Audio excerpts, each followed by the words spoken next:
started like the girls, the tune was nearly broken. Had it saluted Father Dear, I kissed me darling mother, then drank a pint of beer. Me grief and tears, the smother, then off to reap the corn. Leave it, I was born, got a stout black on the banished ghost. The goblins a brand new pair of brogues, rattling over the bugs, frightening all the dogs on the rocky roads. A double and 1, 2, 3, 4, 5. Up the head, and down the rocky road, and all the ways the double and wing, the lower hooray, the joy and the affray. Quickly clear the way for the rocky road. It's a double and 1, 2, 3, 4, 5. Up the air and turn her down the rocky road, and all the ways the double and wing, ba-da-dee-da.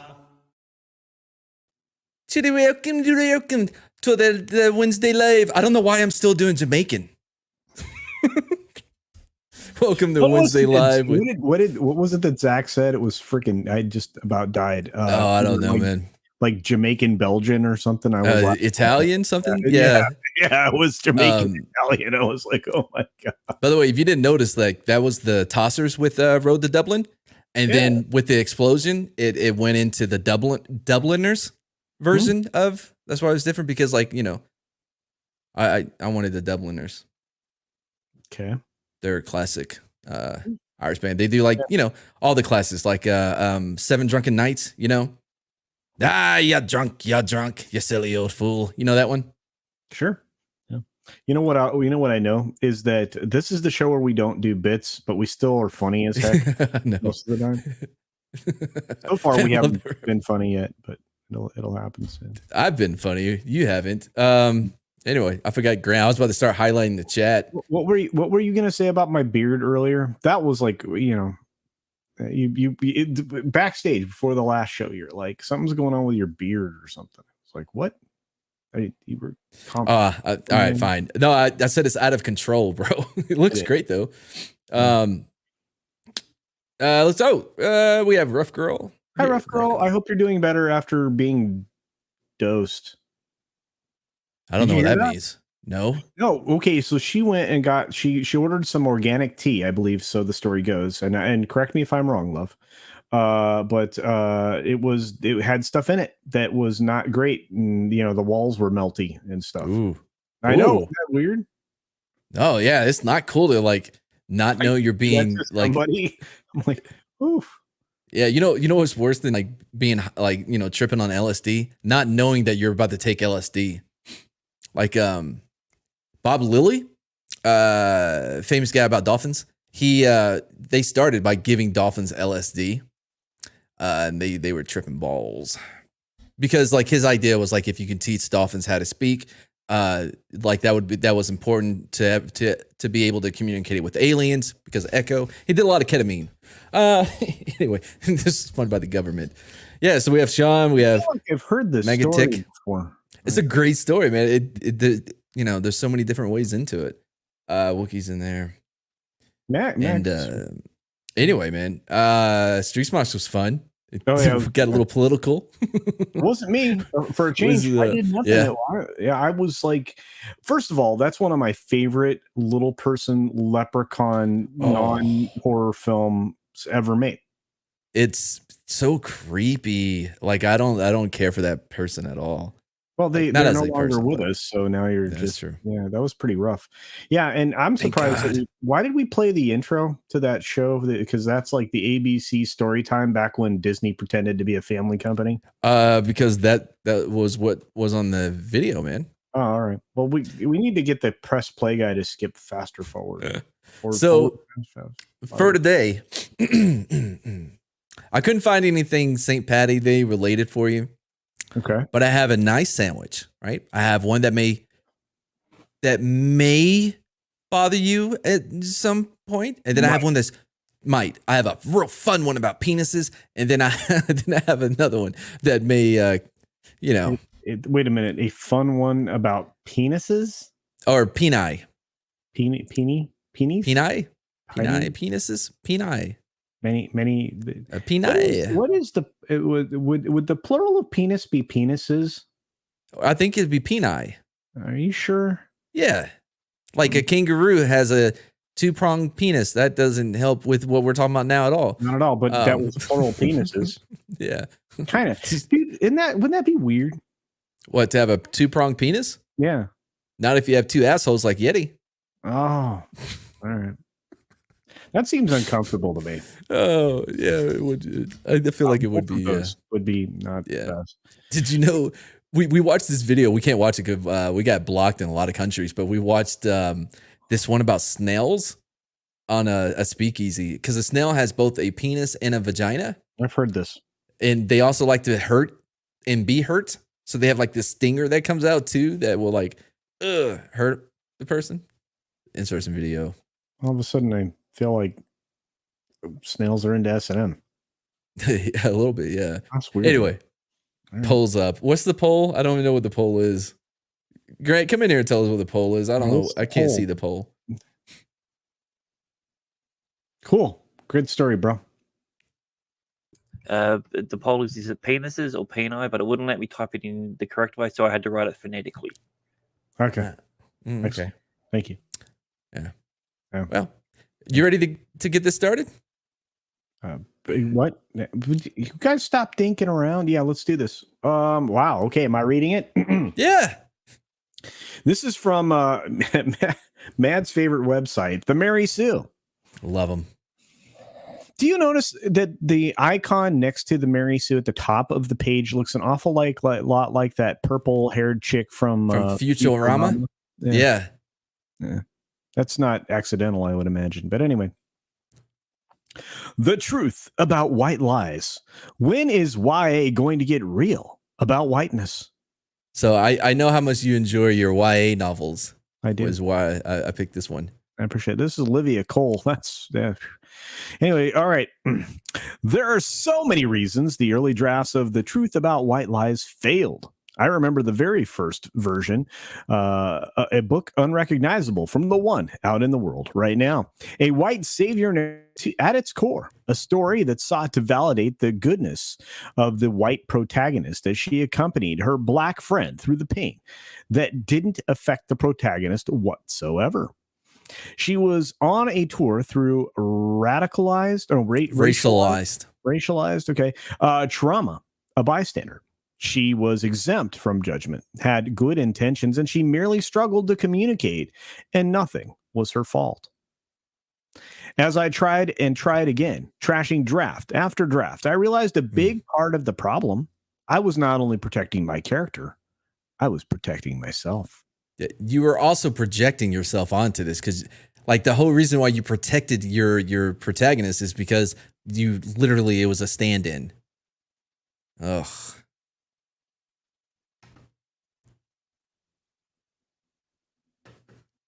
You ready? Yeah. Though I had set out to write a character who was grappling with her whiteness, I wasn't writing about her whiteness. I was writing about a girl who happened to be white. She had no parents, no teachers. She made no decisions. Race was at the margin of her identity. While her whiteness wasn't personal, it was coincidental.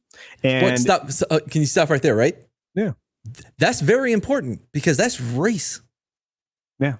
Like everything she said. Yes. This person's coming to grip with the fact that they had to artificially create something else. Yeah. Yeah. I mean, it's clear. There is no self-awareness here at all. The most self-aware thing was this last part of this first paragraph, or the first part of this paragraph we're reading. So, yeah. And that gave me, the writer of that reality, permission to understand my own whiteness the same way as everybody else experiences whatever race they are. But yeah, thanks, Mad. This is going to make me crazy. Well done. I wrote her as an ally in training, 3 vocabulary tests away from getting it all right. She wasn't uncomfortable when I wrote that book. I was self-satisfied. There, I thought, I wrote about whiteness. I did it. An ally in training. 3. Oh man, These love it. People are insane. Oh wait, just wait. I had not, in fact, done it, and I sensed it every time I returned to the draft. But the more I failed, the more I began to understand that the failure took 2 distinct forms, found in 1, my understanding of the white protagonist as wholly innocent, and 2, my impulse to protect my own innocence. It's an impulse I recognize regularly in white-authored YA, which is to say most of YA. Oh, burn. there's a literary tradition in America where black and brown authors do the heavy lifting in the observation and interpretation of race and racism, including whiteness.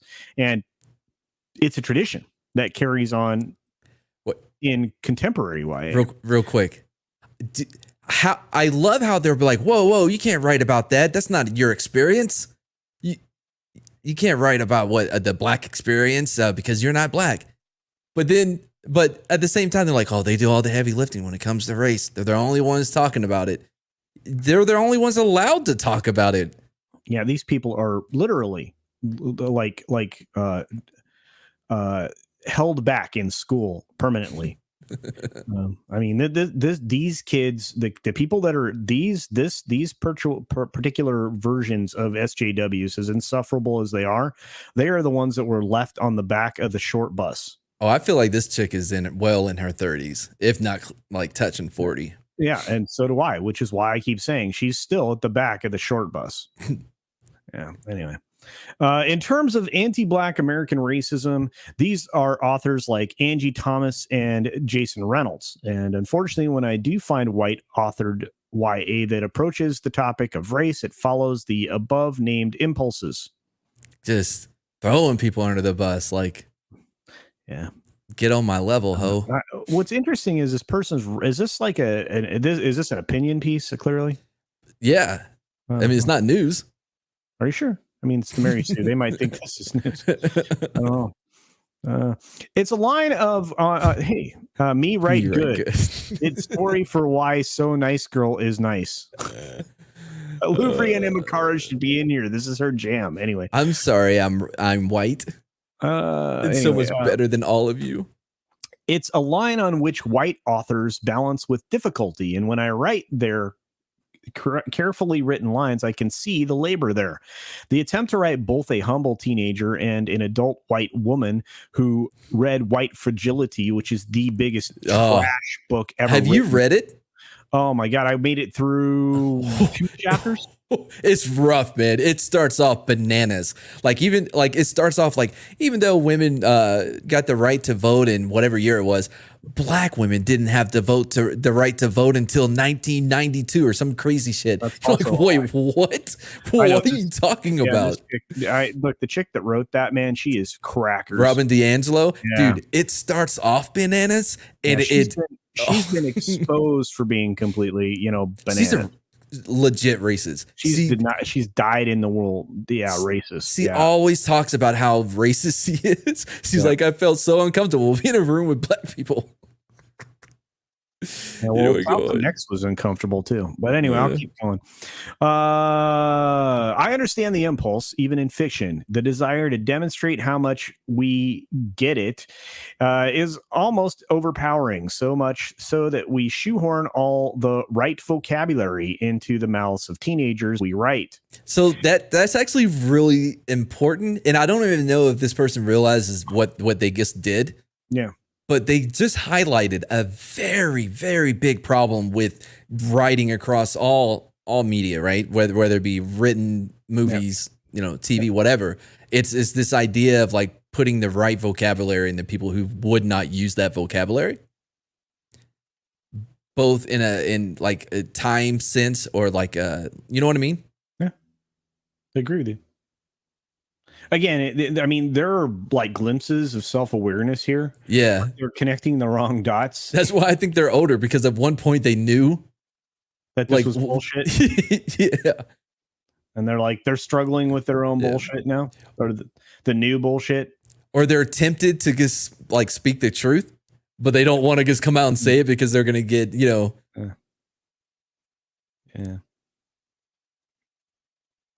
These characters are not. Yeah. I'm sorry. I was looking at the headline to the right, so I'm gonna definitely be losing my stuff next week. Yeah, she is schooling us, Dildo. Yeah, she is. The average Yeti. No, that's not that hard. Yes, they like putting things in the mouths of Yeah. Hence their objections to the anti-grooming bill in Florida and the one coming up in Georgia. Did you hear about that one, man? Yes, we're gonna have another anti-grooming education bill coming out. Okay, anyway, these characters are not just on the verge of allyship. On the good ship, ally ship, it's a terrible place. It's full of shit. They're super allies. Or conversely, the characters say nothing at all about the race aside from borderline cutesy jokes about Starbucks or self-aware passages about affirmative action. Whiteness appearing for an instant against a momentary black backdrop, only to disappear again when in all white company. Yeah, don't do that. Man, this person realizes that they're full of shit and they're very racist writing this stuff. This feels like they're trying to convince themselves more than anyone else. Yeah, this is right. It's like hey, there's a struggle. Yeah, I don't need a therapist. Right. How can I deal with this myself? When I read these books, I see the earlier versions of my own struggle with whiteness, with which I struggle. Pushed to the corner of the frame in an out of focus photograph, so many of us have yet to realize that whiteness is personal, not a momentary unpleasant odor. But as a Dr. Beverly Daniels Tatum described it, who fucking cares? By the way, if you're as big an asshole to put all three of your fucking names in there, you know, you're a piece of shit. You know? Or a serial killer. Or Oh no, yeah. Well, silly. I'm sorry. Aren't all serial killers kind of pieces of shit? Am I wrong? I mean, I if I had time, maybe I could find one that wasn't like, you know, he's a cool guy. Like, you know what I mean? Like, yeah, he had his problems. So you're saying that? Hydrate indeed. You know what? We need Eric July in here. Eric would set this chick straight. Anyway, all right, I'll keep going. So this self-important person, whoever, described it smog tainting every breath we breathe. Since 2018 or so, I've watched since all of this Marxism started to be, accepted in common parlance. I've watched white peers with a certain level of bemusement as they picked up words like intersectional bullshit and white fragility and inevitably watched these concepts be packaged neatly into a dialogue of YA books and media. I'm reminded of Claudia Rankine's piece in the New York Times in which she discusses asking white men on airplanes about their privilege. And at that point, I would have said, "What the fuck you say to me, bitch? No, you better find another fucking seat." No, dude, that you would be giving them what they wanted. You could just be like, "Oh, my privilege." The privilege of your company, my dear. Go on. No. Where was I? Damn it. About a conversation with her own husband, Rankine says these phrases, white fragility, white defensiveness, white appropriation, have a habit of standing in for complicated mess of a true conversation. So there's something there, right, that she's touching on of like these buzzwords are just a poor excuse for having any type of a serious conversation. Yeah. And that she's engaged in herself. Mm-hmm. By the way, I think we have the answer to the penis one. I think Judas is throwing out some Latin and shit. Oh. Apparently, is it peni? No, it's not. That's only if it would end with US. Come on, learn your Latin. Are you not going to repeat it? Repeat what? What you would say to a woman on an airplane. I don't care. Can we scroll up, please? I can scroll down. There you go. Actually, I would probably start to talk about why they feel the need to pepper me with Marxist questions and and just put their fascism on display or something like that. But we'll see. I don't know. I haven't been asked that question on an airplane. I'd get those digits, yo. Now I'm like, I would be like, bitch, I am not your pick me. I have a boss and she knows how to make sandwiches. So shut up. Yeah, you wouldn't be in that article at all. I feel the same about what I witness in YA. There are vacuous books featuring all white casts, of which the author believes that race isn't present in the pages since people of color aren't either. They're wrong. real quick, like, yeah, it's filled with all white cast because what you tell white people they can't write anyone but white people. So what else are they supposed to How put in long there? is this article? I have a Ah, feeling. keep going, keep going, keep going. Oh, that is not the question I asked. Keep going. We're good. We're almost there.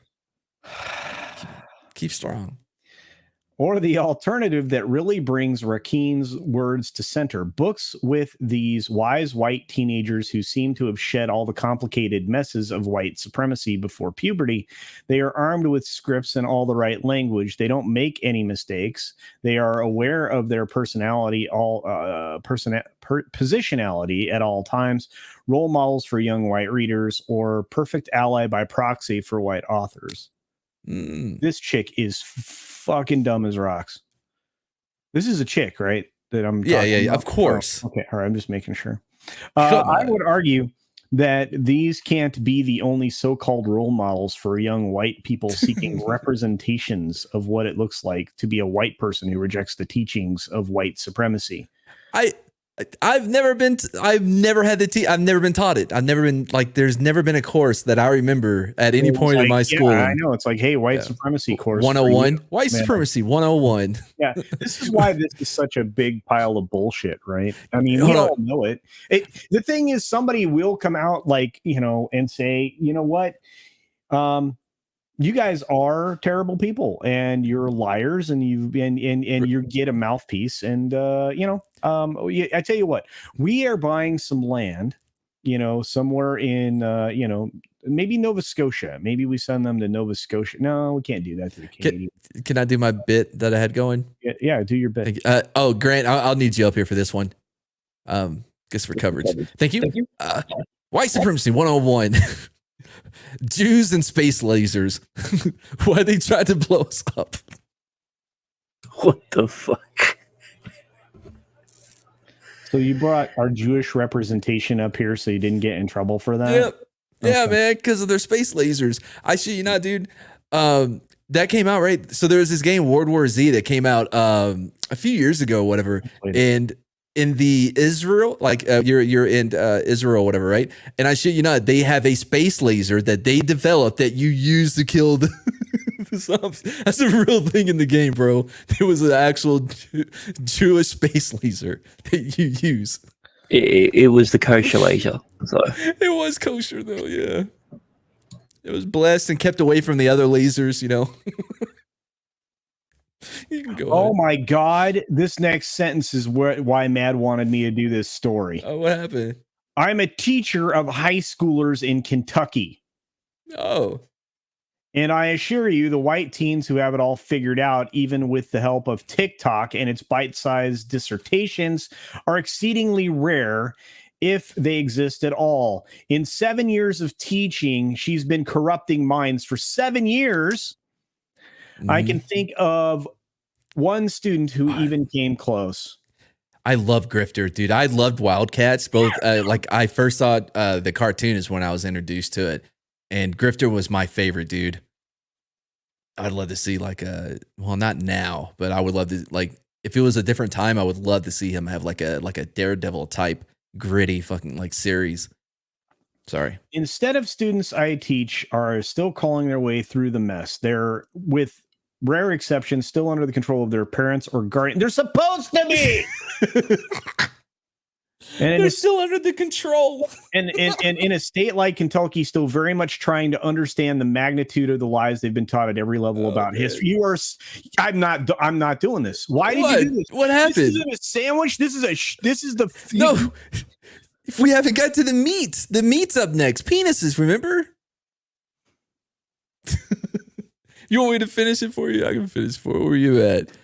Oh, yeah, let's see. They're still under the control of their parents and guardians in a state like Kentucky. Oh, you know what that means. Still very much trying to understand the magnitude of the lies they've been taught at every level about history, justice, and who deserves punishment versus peace. I feel like that's an easy one. You know who deserves punishment? The guilty. Who deserves peace? The innocent. How hard is that? That's like 2 seconds. We're done. I've seen firsthand that book after book of either perfect white allies or oblivious racist only leaves young white people less trusting than before, more likely to cleave to what makes them comfortable, dismissing these super allies as either unattainable or a stereotype. That's important, culture. That is part of what I wanted you to read, because that's very important, because she recognizes what we have been, well, me and a few others have been saying for a while now. These kids that are coming up now are going to reject this bullshit because they can see it as bullshit. It's a part of the machine. They will rage against it. Come on, dude. Like, she's saying it right there. They're like, they read this and they're like, this is fucking bullshit. They can see it. How perfect is that? That is something good. This isn't a story to make you angry. This is a story to make you have some type of hope for the generation that's coming up now, because they see it. They see it for what it is. Yeah. Yeah. See? Because they're okay. Well, anyway. So are we done with this one now? No, we're almost done. Oh, God. Read This is then. Okay, all right. This is not to say that YA needs to rush to put out a bunch of novels with problematic white characters. Do they do anything else? No, there are plenty already, truly, though their existence is unintentional. Dude, she is shitting all over everybody that does YA. The intent is what I'd like to see transform. The intent in the way white writers understand our whiteness. Through our characters, we explore so many other aspects of our identities, our gender, our class, who we love, our traumas, but whiteness we leave untouched. Because you know what's been missing these past few years, and the conversation at large is about white people. But whiteness we leave untouched, the unturned stone in all of our stories. So many of us are so close. We peek under the edge, but only enough to stuff the gap with myths of our own goodness and exceptionalism. We're afraid of what will leak out if we lift the stone too high, let alone turn it over and expose to the sun what's underneath. She thinks she's such a great writer.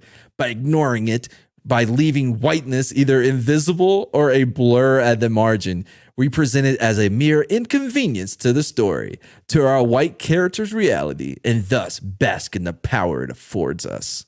I write novels. My work is not done. This is my favorite part.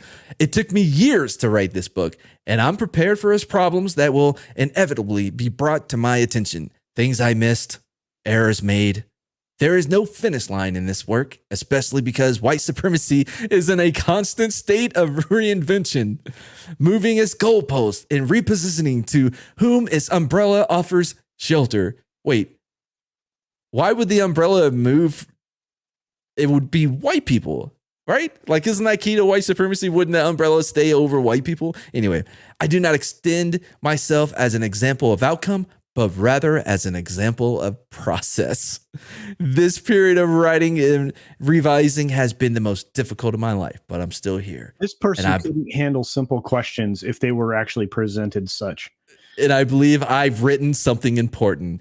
No, the self-importance, piece of dude. YA. Yeah, you were a self-important, self-aggrandizing white bitch for fucking sure. I love it so much, bro. She goes, "Oh, I'm not an example of outcome, but an example of process.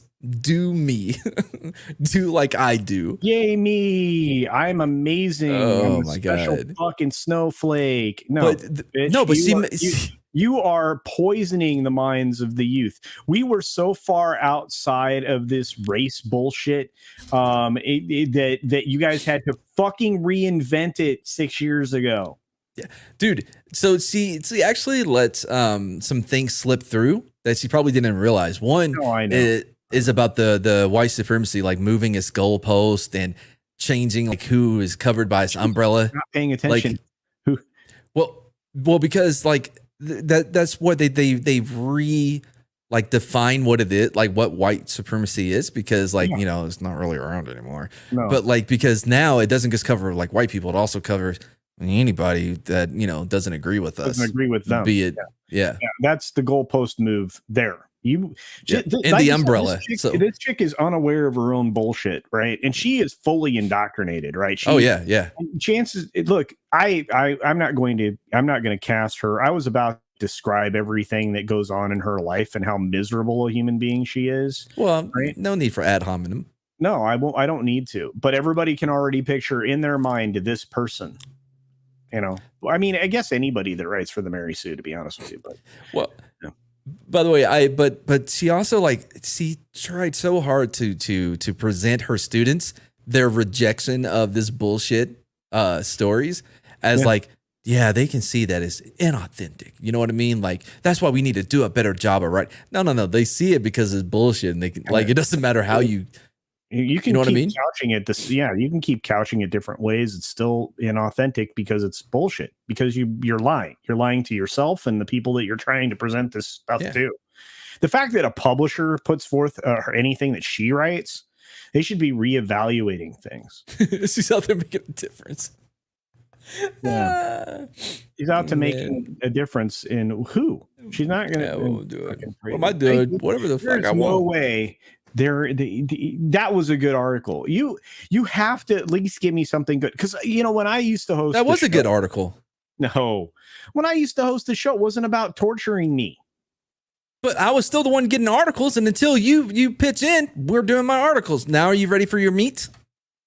You ready for me to give you that meat of your sandwich?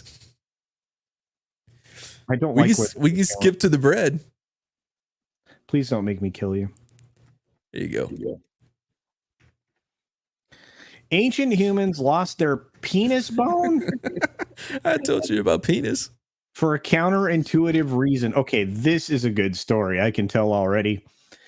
Penis bones are found in certain species of mammal, but not all. One of the weirdest and most wonderful products of evolution is the penis bone, or baculum. The baculum is an extraskeletal bone, which means it is not attached to the rest of the skeleton, but instead floats daintily at the end of the penis. Depending on the animal, bacule range in size from under a millimeter to nearly a meter long, and in shape varying from needle-like spines to fork-like prongs. The walrus baculum, which could easily be mistaken for a 2-foot-long club, is 1/6 of its body length, whereas the diminutive centimeter-long baculum of the ring-tailed lemur is only around 1/40 of its body length. Bacula is found in certain species of mammal, but not all. Most primate males have a baculum, so humans are rather an oddity in that they don't have one.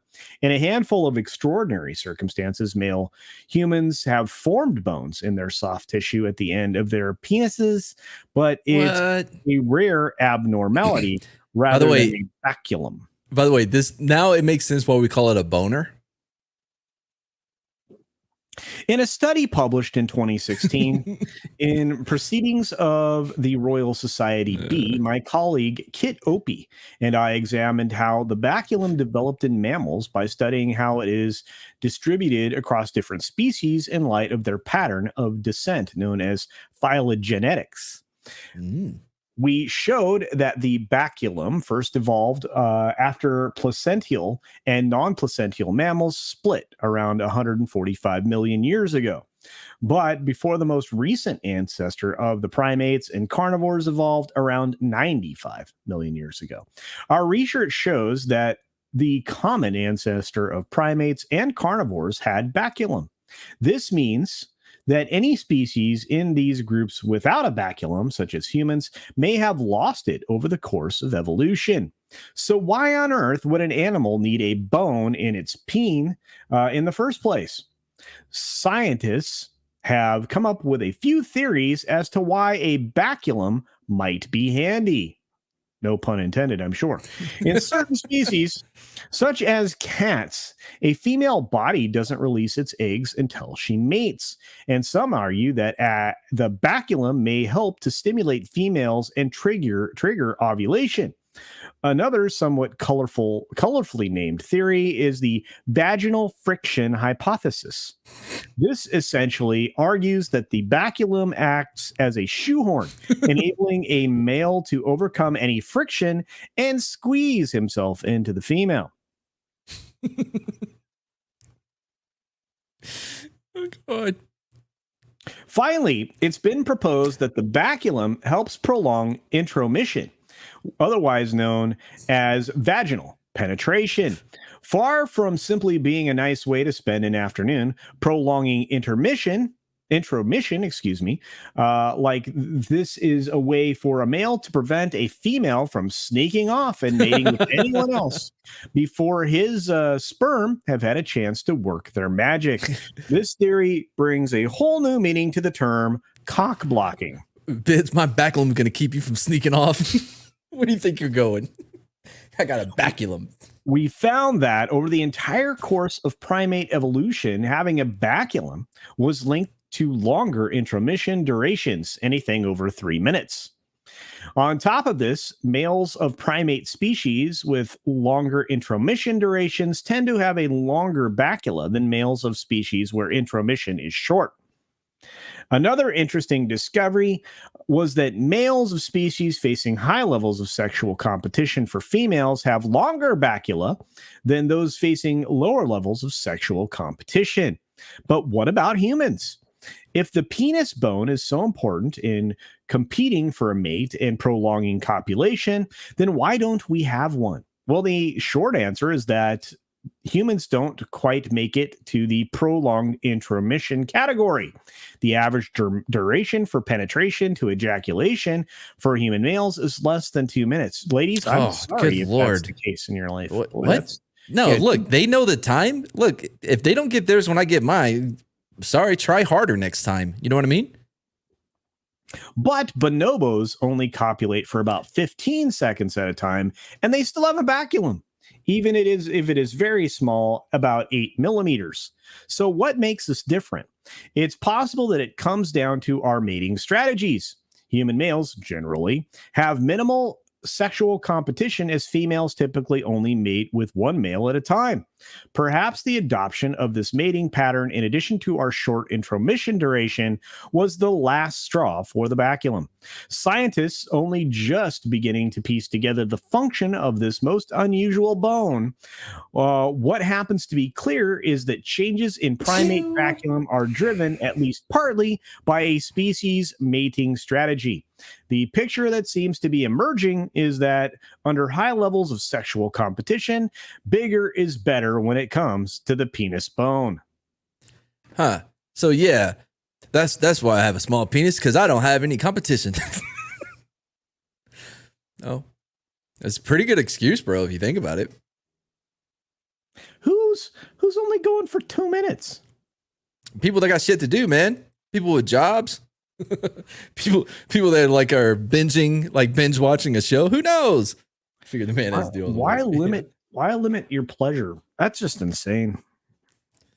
Oh, Banana Dave. Haven't seen you.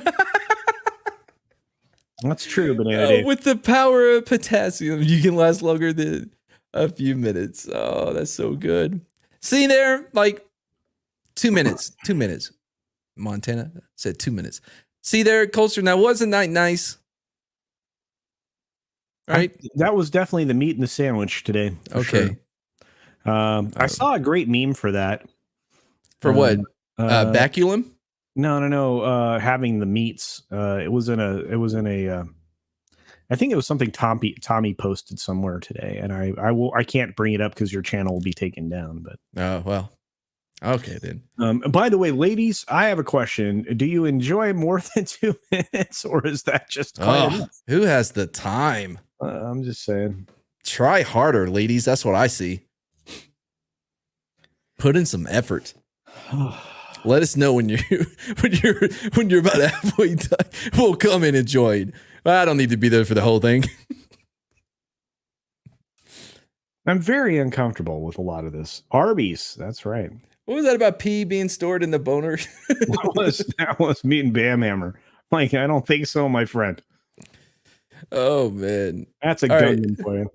You ready? Yeah, why not? Oh, this is USA Today. I know this. Hell yeah. And it's a columnist. Oh, even better. Ooh. So this is opinion, meaning it's bullshit. Well, we'll see. Dude, seriously, with another one of these. What?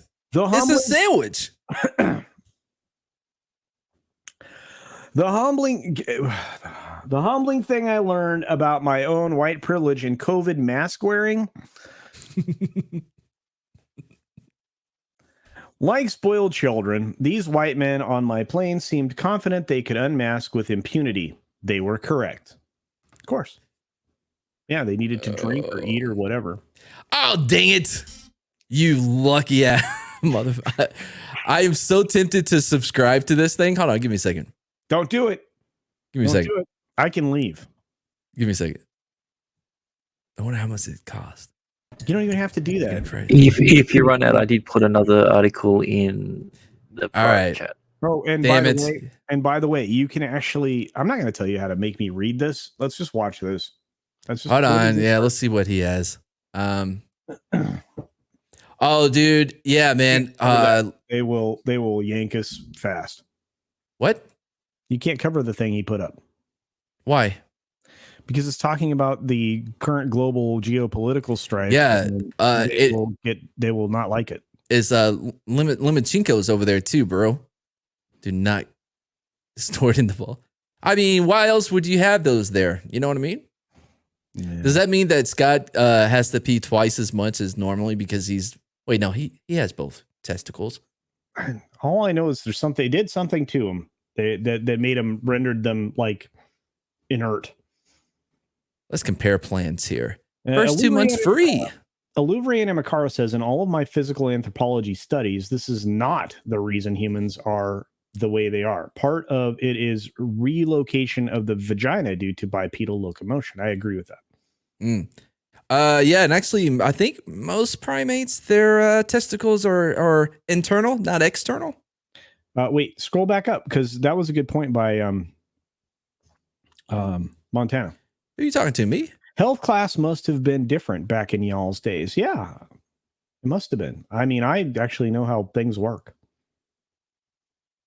Okay, guys, gonna hang with the folks for a bit. Have a good stream. All right, Mags. Who was that? Being here, appreciate it. Who's that? I can't see. That's Mags. Okay, bye. Yeah, Scott has Nerf balls, according to E. Clay Thomason. Oh, that sounds right. Okay. Let's see. I have a few things that I can. Here we go. I haven't been able to cover this, and I haven't seen anybody cover it. I know a couple of people were thinking about covering it, but Barbie Dog says he relocates a vagina every Saturday night. Relocates who? The vagina. Oh man, my thing's going weird. I can't help you. I may have to close it down. My name is Bye. Yeah, I can't do anything. All right. Well, I'll be here. Hang on. And with the producer, can highlight the chat. So I'll see you in a minute. Bye. Bye. Oh, wait. Hold on. It's reporting the problem. Okay. Except that now you're frozen. Mad. Doesn't it look like he's really staring hard right now? I mean, that's the perfect capture right there.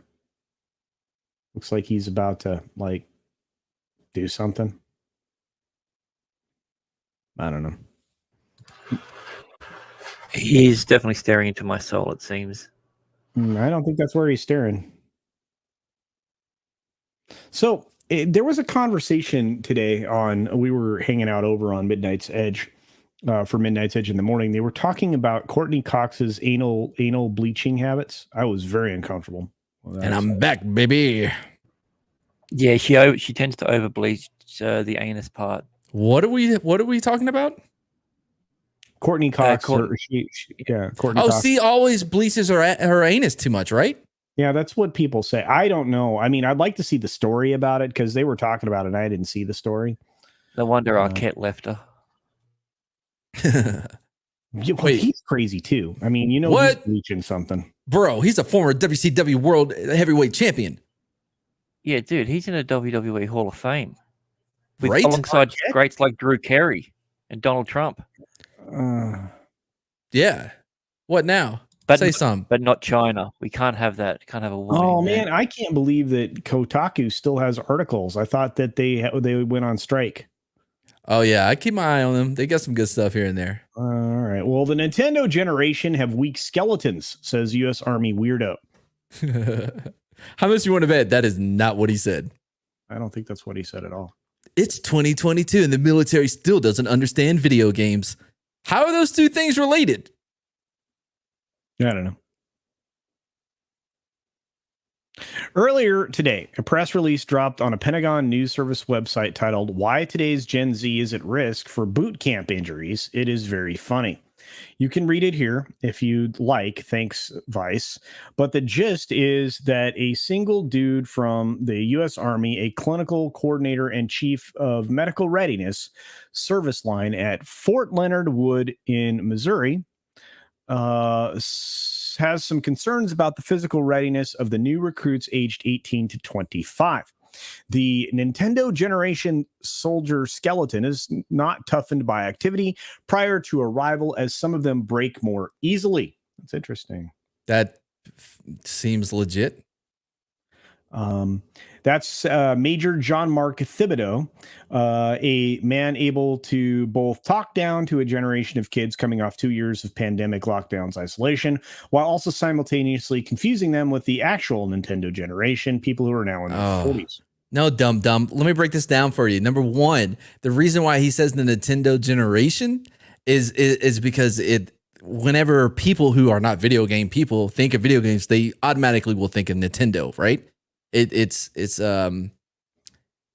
using the vernacular that is easily recognizable for people to understand, right? One, okay, like two, he is not speaking of just like, okay, the 2 years of pandemic lockdown does not excuse or explain what he is talking about. That is not having the impact of what he is speaking about, because I guarantee you the research and the work that was done into what he's talking about was over a far longer period than 2 years. Yeah, I guarantee you.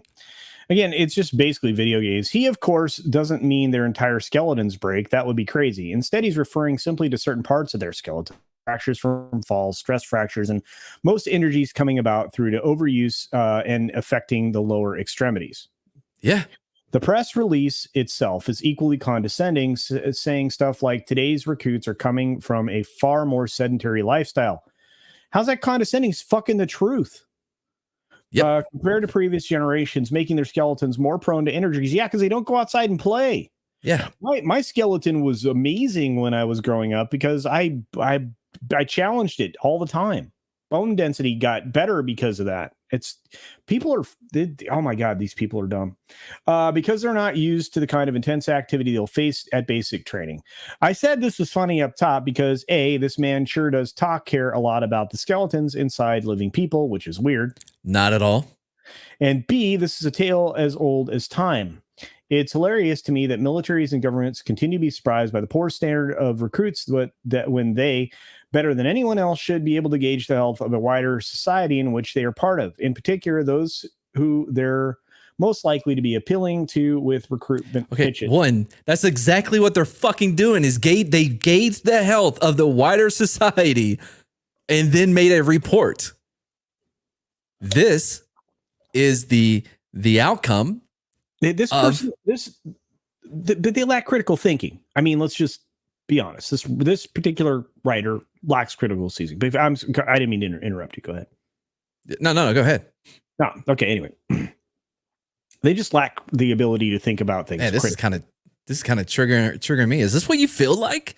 Yes. Every oh my gosh, this is horrible. I know it is. Oh. There are records of militaries complaining about the shitty quality of recruits. They actually use shitty in a story. Quality of recruits from as far back as we've got military records, whether it's medieval levies drawn from malnourished peasants to the dire physical health of First World War draftees who had grown up in industrialized ghetto. The First World War? Okay. Yeah. Industrialized ghettos. This is not a new issue nor a new complaint. Blaming these recruits' physical weakness on superficial entertainment pastimes rather than the wider socioeconomic systems that have led to this point in the first place is called doing your job very badly. You are sitting on your ass writing this fucking article on a goddamn computer, you piece of shit. I like, look, yes. Like, I don't, yeah, you're backing up what he's doing because you're like, oh, this is, we've seen this as far back as medieval. Yeah, dude. I've always done studies and reports and evaluations of their recruits, so they know what needs to be improved. Okay, but here's their solution. if your current training program is literally breaking people's legs and your sole job is to train whatever comes in the door, maybe change your training program. So make it even, hold on. So yeah, maybe you shouldn't have them work so hard. Yeah. Here's the problem. This is also, there's a lot of things coming into, the door here. Oh, comments. Oh, it's almost as if war is somehow less relevant to society. What? I don't know. Okay. Yeah, this is another brilliant thinker. That feels incredibly disingenuous and blithely ignorant or dismissive of the places that still routinely experience warfare. Back to it might be less relevant to some societies. Damn, somebody popped it. Not exactly. Did you just mispronounce blithely? Blithely. Yeah, I didn't know what it was, so I guess winged it. Not exactly. War at its extremes hasn't changed. It's still tanks, bombs, and their bombs, and their bombs. Anyway, aircrafts and people dying, but limited warfare has, and that's most of what happens between war. Blah, blah, blah, blah. War never changes. Came for this, was not disappointed. That was a based comment there. War never changes. I'd like to see the science behind it. As a nation, U.S. is probably best nourished it's ever been. Skeletons don't really get Skeletons don't really get stronger from tumbles. Yes, technically, bone breaks, repair, and overcompensative manner. Like, yeah. Kids 50 years ago broke their legs every other month. You wouldn't have to. Oh, God. Dude, I broke shitloads of bones growing up. I was a walking, crash test dummy. I have stories. Oh, some people are. I'd like to see the science behind it. Google. Oh, you mean like this? Oh. The new study additionally proposes that while human hunter-gatherers from around 7,000 years ago had bones similar in density to current orangutans, 6,000 years later, farmers and altogether lighter and weaker bones more prone to breaking. That army dude must be really old. Oh, God, that's no critical thinking.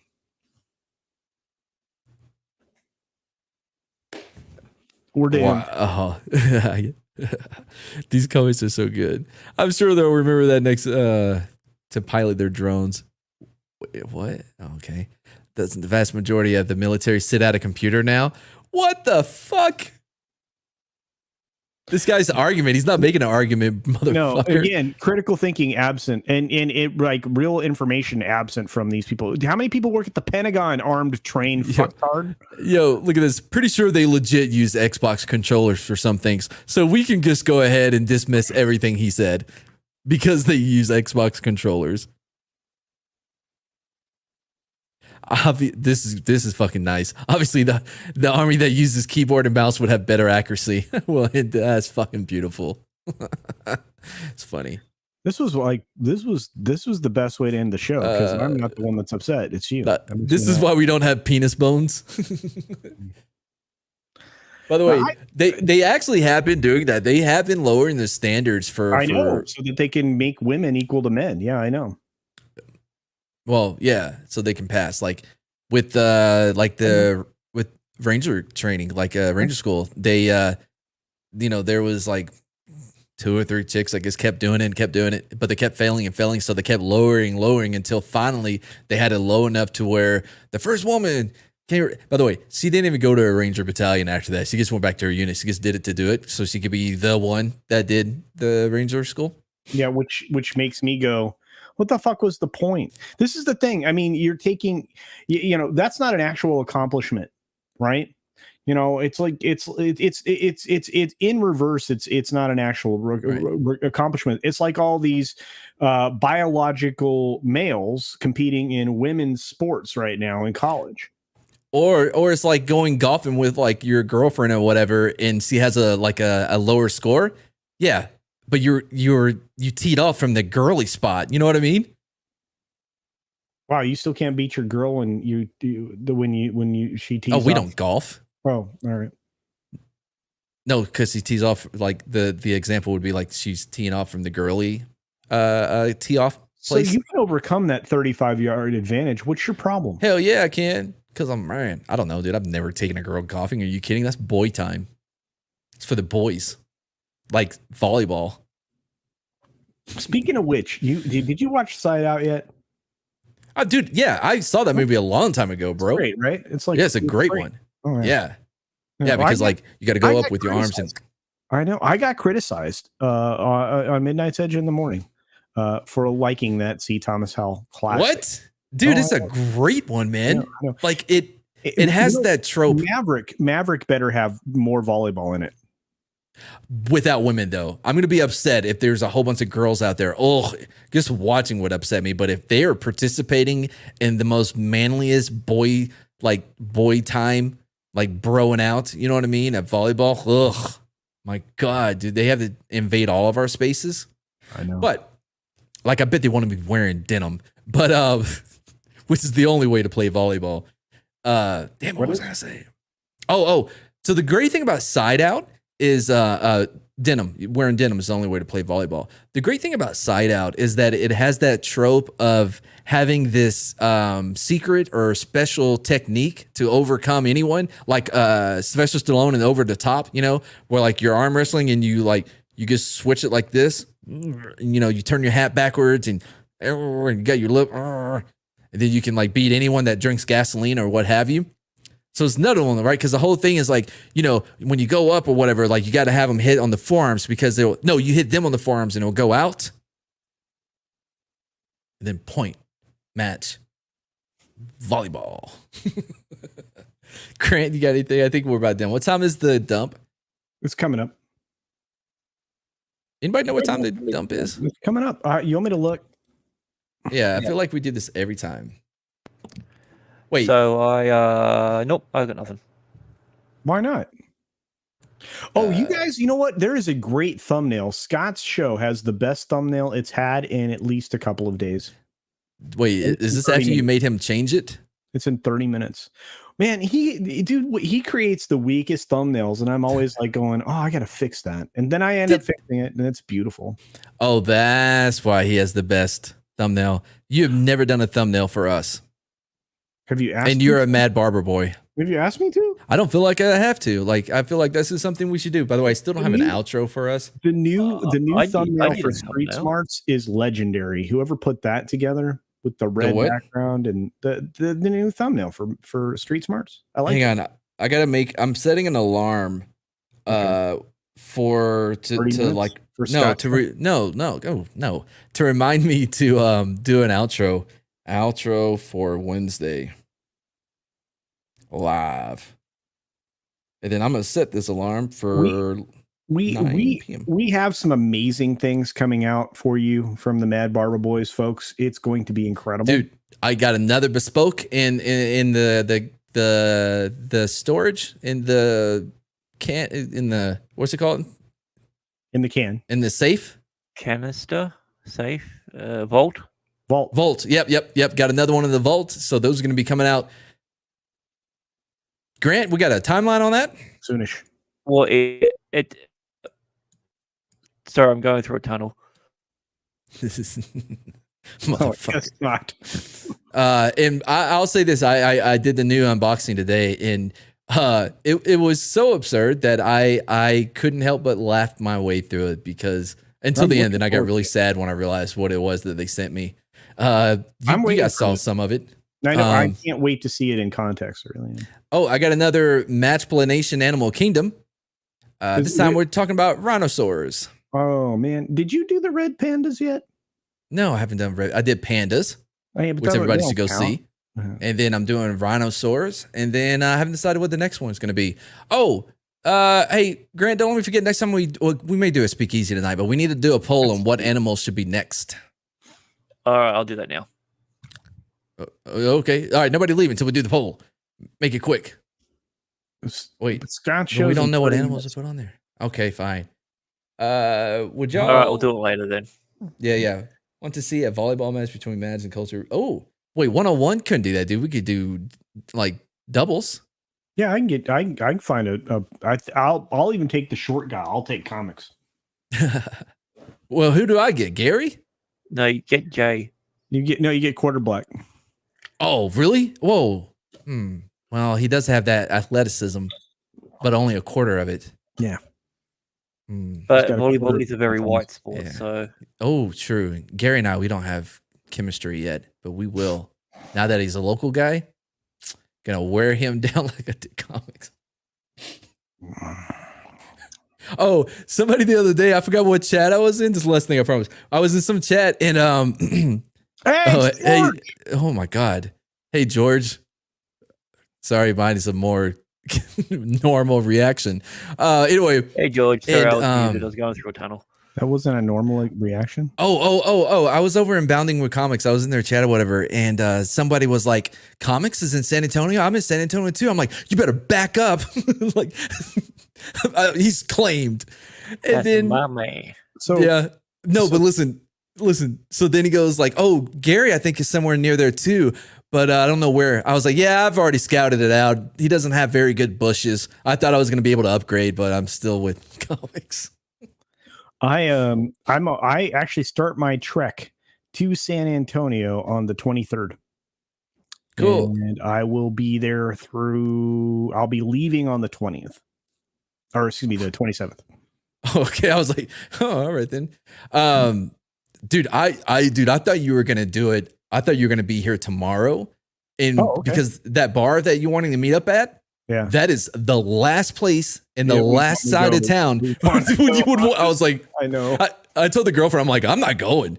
Fuck that. No, like, On St. Patty's Day, you're like, no. no. Are you kidding me? Like, no, I don't want to go downtown to begin with, let alone go to that place. And I know that place. Really? Nellie's? Yeah. I hear good things. I dated a waitress from there. Oh, the hashtag's following. No, Kip, it doesn't count if you do it. All right. Hey, thanks everybody for being here. Oh yeah. Scott show. Yeah, Scott's at 6:30. We'll be doing a speakeasy probably in the night. You got the things that we already talked about. The first And female I will have cavalry a- scout instructor? What? No way. Although if she literally was She has from a Idaho. beautiful Adam's apple too, though. I will admit. All right. Oh, did you see who's up for Woman of the Year? So yeah. excited. Yeah, that health person that Biden, the unhealthiest looking human you could imagine for Biden administration. Well, Yeah. also there's a Aren't model. 50% of the Woman of the Year like formerly dudes? As it should be. Who can do a woman better? Who can be a woman better than a man? I mean, clearly, I mean, just look at the NCAA swimming pools. Look at Jeopardy. Yeah. Look at the military. Yeah. That's just science, folks. We don't need a baculum. We do this all natural. You think that, like, I've always wondered, like, maybe like guys that have growers, maybe they have a baculum still. Is that a? Nope. Don't know. Listen now, Mr. Kansas Law Dog. Law don't go around here. Savvy? Hey, Lord, dog, Lord, don't go around here. And I say, Lord, doggy, Lord, don't go around here. I want you to know it's over. Well, The hell is a shoe bill stork? All right, I What? guess it's that or a badger. What? It could be A badger, shoe bill stork. It better have a weird